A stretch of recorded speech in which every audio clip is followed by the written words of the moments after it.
আসসালামু আলাইকুম প্রিয় দর্শক, প্রথমে আমি একজন সাবেক ছাত্রলীগ নেতার একটা বক্তব্য আপনাদেরকে একটা মিডিয়া থেকে, আন্তর্জাতিক মিডিয়া থেকে পড়ে শোনাই। সেখানে ইংরেজিতে লেখা হয়েছিল। লেখাটা এরকমভাবে ছিল যে while the dramatic escape was being broadcast on TV, মানে শেখ হাসিনার যে পালিয়ে যাওয়া দৃশ্যটা, আমি যদি বাংলা করে বলি এভাবে, মানে যখন শেখ হাসিনা পালিয়ে যাচ্ছিল, শেখ হাসিনার যে নাটকীয় পলায়ন, সেই পলায়নের ঘটনা যখন টিভিতে প্রচারিত হচ্ছিল, তখনও আমি কিছু নেতাকর্মী নিয়ে খুলনার রাস্তায় ছিলাম। আমি আমাদের সিনিয়র নেতা, স্থানীয় সংসদ সদস্যকে ফোন করার চেষ্টা করেছি, কিন্তু তার ফোন বন্ধ ছিল। সেই মুহূর্তে আমি নিজেকে প্রতারিত বোধ করেছি, মানে শেষটা হেবে করেছি। At that moment I felt cheated. মানে আমার কাছে মনে হচ্ছিল যে আমাকে প্রতারণা করেছে। কে প্রতারণা করেছে? তার দল, তার দলের নেতারা বেসিক্যালি তার দলের নেতারা তার সঙ্গে প্রতারণা করেছে, কারণ তাদেরকে মাঠে নামিয়ে দিয়ে তারা সব পালিয়ে গেছে। এটা খুলনার একজন ছাত্রলীগের নেতা বলেছেন। কাকে? আন্তর্জাতিক মিডিয়া আল জাজিরাকে। আল জাজিরার একটা রিপোর্ট আজকে মানে 27শে জানুয়ারি প্রকাশিত হয়েছে। After the bloodshed, can Bangladesh Awami League resurrect itself? এই রক্তক্ষয়ী অভ্যুত্থানের পর বাংলাদেশ আওয়ামী লীগ কি আবার ফিরে আসতে পারবে? এই হলো শিরোনাম। এটা নিয়ে একটা রিপোর্ট বেরিয়েছে আল জাজিরায়, অনেক বড় রিপোর্ট। বিভিন্ন জনের সঙ্গে তারা কথা বলেছে, আওয়ামী লীগ লিডারদের সঙ্গে কথা বলেছে, আওয়ামী লীগের নেতাকর্মীর সঙ্গে কথা বলেছে, আওয়ামী লীগের মাঠ পর্যায়ে তৃণমূলী যারা আছে তাদের সঙ্গে কথা বলেছে। সব মিলিয়ে তারা একটা রিপোর্ট বানিয়েছে। আমি রিপোর্টের কয়েকটা অংশ আপনাদেরকে ব্যাখ্যা করে বলবো, তারপরে আমি আমার নিজের মতামত দিব যে আমার কি মনে হয়, আসলে কি আওয়ামী লীগ আবার বাংলাদেশের রাজনীতিতে ফিরে আসতে পারবে? পারলে কীভাবে পারবে? কবে নাগাদ পারবে? নাকি তারা হারিয়ে যাবে? এই আলোচনাটাই আজকে আমি করতে চাই। সেখানে তারা বারবার বলেছেন এই রিপোর্টটাতে যে কীভাবে আওয়ামী লীগের নেতারা যখন এই আন্দোলন চলছিল, যখন আবু সাইদ মারা গেলেন, তখনও তারা কীরকম রিল্যাক্টেন্ট, মানে একদম নির্বিকার ছিলেন, এবং তারা ভরসা করেছিলেন যে তাদের নেত্রী শেখ হাসিনা সব কিছু ঠিক করে ফেলবেন। কিন্তু শেষ পর্যন্ত ঠিক হয়নি। সবাই পালিয়ে গেছেন, এবং আওয়ামী লীগের একজন এমপিকেও কিন্তু আপনি বাংলাদেশে খুঁজে পাবেন না, সব পালিয়ে গেছে।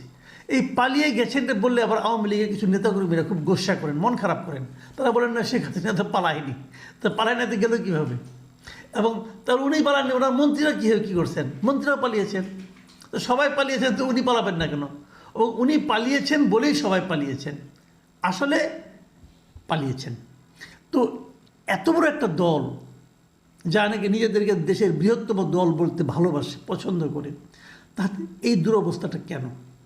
এবং তারপর কথা হলো যে এই আন্দোলনের আগে যে লোকদেরকে কেউ চিনত না, যে ছাত্রনেতাদেরকে কেউ চিনত না, তারা এখন হুঙ্কার দিচ্ছে যে আওয়ামী লীগকে তারা নিষিদ্ধ করে দেবে, তারা আওয়ামী লীগকে বাংলাদেশের মাটিতে অপ্রাসঙ্গিক করে দেবে।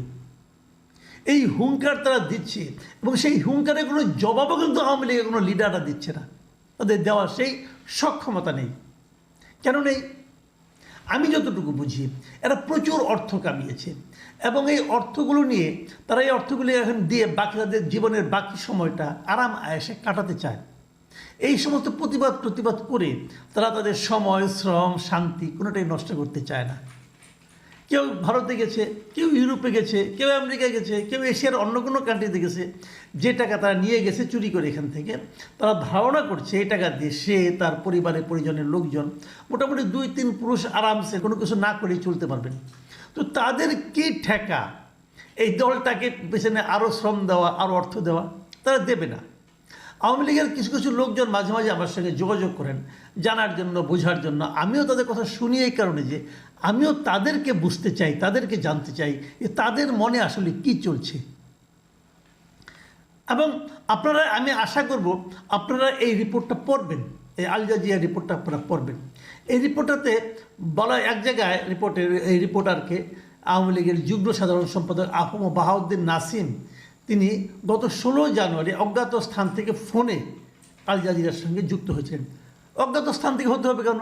আপনি যদি ইউরোপে থাকেন বলেন আমি ইউরোপে আছি, আপনি যদি বেলজিয়াম থাকেন বলেন আমি বেলজিয়াম আছি, ইন্ডিয়া থাকলে বলেন আপনি ইন্ডিয়া আছেন। আপনি কোথায় আছেন রে ভাই? আপনি তো দেশে নেই, এটা আমরা জানি। তাহলে বিদেশে থাকতে নাম্বার তো অসুবিধা কি? এগুলো হলো আরেক নাটক। সে কি বলেছে যে আমরা একটি আন্তর্জাতিক ষড়যন্ত্রের শিকার, এটা শিগগিরই প্রমাণিত হবে। কোন আন্তর্জাতিক ষড়যন্ত্র? কিভাবে প্রমাণিত হবে? আপনি কিভাবে শিকার হলেন বলেন? কোনো তথ্য প্রমাণ আছে? আল জাজিরার কাছে তিনি দিতে পারেন নাই। এবং কোন আন্তর্জাতিক শিকার এটাও আল জাজিরার কাছে তারা বলতে পারেন নাই। তো এগুলি কেন তারা প্রকাশ করে না? আমার সঙ্গে যারা যোগাযোগ মাঝে মাঝে করে, আমি তাদেরকে জিজ্ঞাসা কখনো করি না যে আপনারা কোথা থেকে ফোন করছেন। এই কারণে করি না, জিজ্ঞাসা করলে হবে কি আর ফোন করবে না। কিন্তু তাদের কথাবার্তা যেটা বুঝি আমি, সেটাও আমি আপনাদের একটু শেয়ার করি। তারা যে কথাটা বলার চেষ্টা করেন যে তাদের কাছে নাকি এখন টাকা পয়সা নাই। তারা চট করে এই টিউলিপের ব্যাপারে যে ঘটনাগুলি ঘটেছে শেখ হাসিনার ভাগ্নি, সেই ব্যাপারে তারা বলার চেষ্টা করেন এটা হলো লবিংয়ের কারণে হয়েছে। হ্যাঁ, আমরা লবিং যদি করার থাকে, তারা যদি জামাত লবিং করে, বিএনপি লবিং করে, তা আপনারা লবিং করেন, আপনারা যত বছর ক্ষমতা ছিলেন। কি আমাদের তো টাকা নাই। তা আমি বললাম কেন? যারা লুটপাট করেছিল তাদের কাছে টাকা নেন। তারা তো কেউ টাকা বের করছে না। অর্থটা হলো যারা আওয়ামী লীগের নেতৃত্বে ছিলেন তারা কেউ এই দলের দায়িত্ব নিতে রাজি না। তারা সবাই যার যার মতো নিজেদের ব্যক্তিগত আখের গুছিয়ে কেটে পড়েছে এবং তারা আওয়ামী লীগটাকে ব্যবহার করেছে নিজেদের আখের ঘুষানোর স্বার্থে। সবাই যারা নেতৃত্বে ছিল তারা সবাই, এবং এই দেশে যারা ছিল তারা নিজেদেরকে প্রতারিত বোধ করছে এখন। আসলেই তারা সবার সঙ্গে প্রতারণা করেছে, করে একটা দলটাকে একটা লুটপাটের ব্যবস্থার মধ্যে ঢুকিয়ে দিয়ে নিজেরা লুটপাট করে দু একজনকে, ছোটোখাটো দু একজনকে ছিটে ফোটা দিয়ে তারা সব পালিয়ে গেছে। এখন এই দলটার কী হবে? দলটাকে হারিয়ে যাবে নাকি দলটা আবার ফিরে আসতে পারবে? এখন যে কথাগুলি বলা হচ্ছে, যখন নাকি কেউ বলে আমরা আওয়ামী লীগকে নিষিদ্ধ করে দেব, তখন আমি মনে করি তারা আসলে প্রকারান্তরে আওয়ামী লীগের করাপ্ট লিডারশিপকে সাহায্য করে। কীভাবে সাহায্য করে সেটা আমি বলছি। যখন আওয়ামী লীগকে নিষিদ্ধ করে দেওয়ার কথা বলে, তা দেশে থাকা যে আওয়ামী লীগের ছোটোখাটো নেতাকর্মী যারা আছে, তখন তারা এদের সঙ্গে ফাইট করার মতো কোনো অস্ত্র খুঁজে পায় না। তখন তারা মনে করে শেখ হাসিনা ছাড়া বোধহয় তাদের কোনো বিকল্প নেই এদের সঙ্গে ফাইট করার জন্য। এবং এই সমস্ত হুমকি দেওয়ার মাধ্যমে তারা আসলে শেখ হাসিনাকেই সাপোর্ট করে। কারণ এত বিশাল একটা সাপোর্টার গ্রুপ যদি কোনো একক ব্যক্তির পেছনে থাকে, তো সেই ব্যক্তি কিন্তু শক্তিশালী হয়ে যায়। এখন প্রশ্ন হবে যে তাহলে কীভাবে কী হবে? আমি একটা সংক্ষিপ্ত কথা বলি। আমি এটা আওয়ামী লীগ যারা করেন, যারা আওয়ামী লীগকে ভালোবাসেন, তাদের জন্যই বলছি। আমি নিজে ভাই আওয়ামী লীগ করি না, আবার বলে নিচ্ছি, আমি নিজে কখনোই আওয়ামী লীগ করিনি, এখনও আওয়ামী লীগ করি না। আমি কোনো রাজনৈতিক দলই করি না, আগামী দিনেও করব না, নিশ্চিন্ত থাকেন। আমি কোনো রাজনৈতিক দলের কাছ থেকে কোনো ধরনের অর্থনৈতিক আনুকূল্যও নিব না, এবং নেই নাই, এবং এখনও নেই না। যদি কেউ প্রমাণ করতে পারেন, আমি মুখ বন্ধ করব এবং সবার কাছে ক্ষমা চেয়ে চলে যাব। যাক, যে কথা বলছি, আমি মনে করি যে আওয়ামী লীগকে ফিরে আসতে হয়, তাহলে আওয়ামী লীগের সামনে সম্ভাব্য যে পদগুলি, প্রথমত হলো আওয়ামী লীগের সকল দায়ী ব্যক্তি যারা ছিল আওয়ামী লীগের এই 15 বছরের শাসন আমলে, দলে যারা নেতা ছিল, মন্ত্রী ছিল, এমপি ছিল, এদের সকলের বিরুদ্ধে যার যার বিরুদ্ধে অভিযোগ আছে, এর প্রত্যেককে বিচার করতে হবে। একটা এটা সরকারকে করতে হবে, অথবা সরকার না করলে দলের অভ্যন্তরে যারা নিবেদিত প্রাণ নেতাকর্মী আছে তাদের উচিত হবে এদের বিরুদ্ধে মামলা করা। তারা সব জানে কে কীভাবে লুটতরাজ করছে, সবার বিরুদ্ধে মামলা করেন। তারপর তাদের সবাইকে জনগণের কাছে প্রকাশ্যে তাদের অপকর্মের জন্য ক্ষমা চাইতে হবে। যদি তাদেরকে না পাওয়া যায়, তাদের হয়ে তাদের দলের অন্য অন্য নেতাকর্মী যারা আছে, নিজেদেরকে যারা নাকি নিষ্কলুষ মনে করেন, তারা ওদের পক্ষে ক্ষমা চাইবেন। পরিষ্কার কথা। যারা এই 15 বছর দায়িত্বে ছিলেন তাদের সকলকে তাদের দায়িত্ব যে পদে ছিলেন সেই পদ থেকে সরিয়ে দিতে হবে। পদ কেউ ছাড়তে চায় না। এই যারা টাকা নিয়ে পালিয়েছে না, কালকে আওয়ামী লীগের সুদিন আসুক, দেখবেন তারা সুর করে সব চলে আসছে।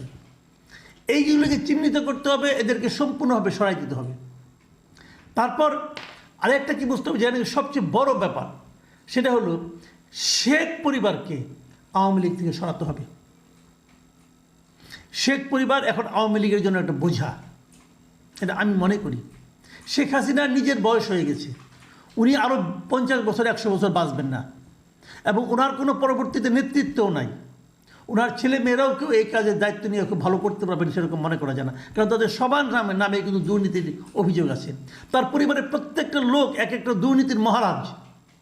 এত বড় দুর্নীতিবাজ দেশে খুব কম আসছে, যার নাকি শেখ পরিবারের লোক, শেখ সেলিম বলেন, শেখ তাপস বলেন, যতগুলি আছে, শেখ হেলাল বলেন, এগুলি সব এক একটা দুর্নীতির বাদশা। এদের সবাইকে এনে বিচার করতে হবে। শেখ পরিবার এখন আর আওয়ামী লীগের জন্য কোনো অ্যাসেট নয়, তাদেরকে বাদ দিয়ে আওয়ামী লীগকে চিন্তা করতে হবে। যারা মনে করেন শেখ হাসিনা ছাড়া চলবে না, তাদেরকে আমি একটা কথা বলতে চাই, শেখ হাসিনা মারা যাওয়ার পর কি আওয়ামী লীগ চলবে না, সেটা মাথায় রাখুন। শেখ হাসিনা হয়তো 5 বছর বাঁচত, ধরুন উনি 5 বছর আগে মারা গেছে, এইভাবে চিন্তা করুন, তাহলে আওয়ামী লীগ টিকে থাকবে। যতদিন আপনারা এই নেতৃত্বকে পুনঃস্থাপন করার জন্য, এই নেতৃত্বকে পুনর্জীবিত করার জন্য চেষ্টা করবেন, ততদিনই আওয়ামী লীগের পুনর্জীবন বিলম্বিত হবে। প্রিয় দর্শক, আমরা সব সময় চাই দেশে একটা সরকারি দল থাকুক, একটা বিরোধী দল থাকুক, একাধিক বিরোধী দল থাকুক, কিন্তু আমরা চাই সকল রাজনৈতিক দলই যেন গণতান্ত্রিক হয়। সকল রাজনৈতিক দলের মধ্যে যেন গণতন্ত্রের সুবাতাস থাকে, তাহলেই কেবল দেশে একটা গণতান্ত্রিক পরিবেশ গড়ে উঠবে। স্বৈরতান্ত্রিক সরকার আমরা চাই না, স্বৈরতান্ত্রিক রাজনৈতিক দল আমরা চাই না, পরিবারতান্ত্রিক রাজনৈতিক দলও আমরা চাই না। কাজেই পরবর্তী নেতৃত্ব যারা আসবে সেটা যেন গণতান্ত্রিক প্রক্রিয়া তৈরি হয়, এটা সকল দলের মধ্যে হোক, এই প্রত্যাশা করি। নতুন দল হচ্ছে তাদেরকেও বলবো যে গণতান্ত্রিক যে পরিবেশ, এটা দলের মধ্যে যদি নিশ্চিত করতে না পারেন, তাহলে জনগণ কীভাবে আশা করবে যে আপনারা দেশে গণতন্ত্র দিবেন? প্রিয় দর্শক, এখন এই পর্যন্তই।